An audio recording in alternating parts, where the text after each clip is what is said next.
মইৰাবাৰীত বিশাল শোভাযাত্ৰাৰে ভাষা গৌৰৱ সপ্তাহ উদযাপন। সমগ্ৰ অসমত ৩ নৱেম্বৰৰ পৰা ৯ নৱেম্বৰলৈ চলি আছে ভাষা গৌৰৱ সপ্তাহ। অসমীয়া ভাষাক ধ্ৰুপদী ভাষাৰ স্বীকৃতি প্ৰদান কৰাত ৰাজ্যজুৰি চলিছে এই ভাষা গৌৰৱ সপ্তাহ। আজি মৰিগাঁও জিলাৰ আয়ুক্তৰ উপস্থিতিত মইৰাবাৰীৰ মহাবিদ্যালয়ৰ পৰা মইৰাবাৰীৰ বজাৰ হৈ মইৰাবাৰীৰ ৰাষ্ট্ৰভাষা হিন্দী স্কুললৈ এক বিশাল শোভাযাত্ৰা উলিওৱা হয়। এই শোভাযাত্ৰাত মইৰাবাৰী অঞ্চলৰ প্ৰত্যেকখন শৈক্ষিক অনুষ্ঠানৰ ছাত্ৰ ছাত্ৰীৰ লগতে শিক্ষকসকলেও অংশগ্ৰহণ কৰা পৰিলক্ষিত হয়। শোভাযাত্ৰাৰ অন্তত মইৰাবাৰীৰ মহাবিদ্যালয়ৰ প্ৰেক্ষাগৃহত এক ভাষা গৌৰৱ সপ্তাহৰ লগত সংগতি ৰাখি আলোচনা চক্ৰ অনুষ্ঠিত কৰা হয়।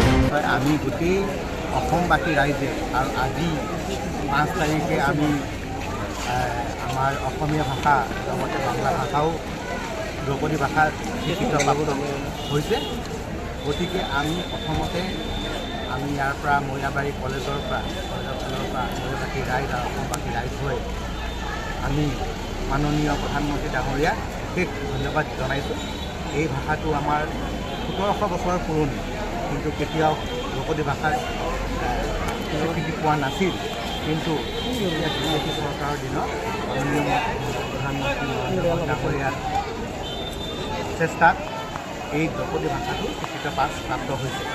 আমি এই সুযোগতে যিসকলে আমাৰ অসমীয়া ভাষাৰ অৱদান যোগাইছে, যেনে লক্ষ্মীনাথ বেজবৰুৱা হওক, জ্যোতিপ্ৰসাদ আগৰৱালা হওক, মামণি ৰয়ছম গোস্বামী হওক, ভূপেন হাজৰিকা, বিশ্বনাথ ৰাভা, সকলোকে আমি ইয়াৰ পৰা আজি ধন্যবাদ জনাইছোঁ। আৰু ধন্যবাদ জনাইছোঁ যিসকল এতিয়া আমাৰ মাজত আছে তেখেতসকলকো আমি ধন্যবাদ জনাইছোঁ।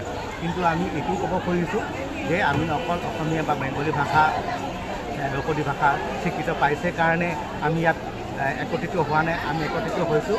আমি ঐক্যতা জাতি ধৰ্ম নিৰ্বিশেষে ঐক্যতা বজাই ৰাখিবলৈ সকলো ধৰ্ম, সকলো জাতি, সকলো ভাষা, যিকোনো ভাষা তেখেতলোকে ব্যৱহাৰ কৰে, ঘৰত হওক বাহিৰত হওক, এই সকলো ভাষাৰ প্ৰতি আমি সন্মান জনাই আমি ভাৰতবাসী অসমবাসী ৰাইজে একত্ৰিত হৈ আমি ইয়াৰ পৰা তেখেতলোকক সন্মান জনাইছোঁ। তাতে মইৰাবাৰীৰ পৰা ইছমাইল হুছেইনৰ ৰিপৰ্ট, জনজাগৰণ লাইভ এনি।